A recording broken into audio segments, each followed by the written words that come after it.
Let's go to what's holding back the economy. The Treasury's intergenerational report is being released this week, and it shows that waning productivity will leave the economy $900 billion smaller in 2063 than under previous forecasts. Treasurer Jim Chalmers says Australia's future productivity performance will depend on how governments, business and the broader community respond to some of the big structural changes in the economy.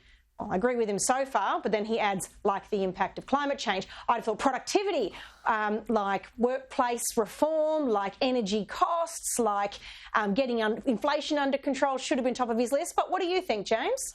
Yeah, well, I mean, look, productivity is the great elephant in the room of this economy, and we are not going to see lower interest rates and lower inflation until we get that productivity number up. Quite simply, you cannot do it. You are going to wind up being a poorer nation, Amanda, for as long as this winds up being, a number one issue. And the problem is labor policy almost mitigates against productivity. They're beholden to the unions, so their IR reforms, I put that in quote, are very much about making the labor market less flexible. And the other day when the Treasurer was asked about productivity, he kind of went off on this sort of frolic where he sort of attempted to redefine productivity, and said, oh, well, it's about the carrying economy, and it's about this, and it's about that, it's about the other thing. You sort of, touched on that a bit yourself there.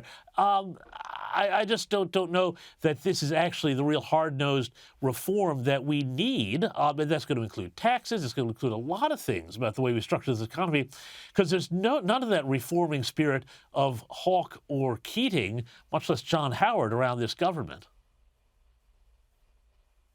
I think that's right. They're more interested in paying the piper in the union movement than they seem to be in securing the future of Australians being able to pay their bills and hold their jobs.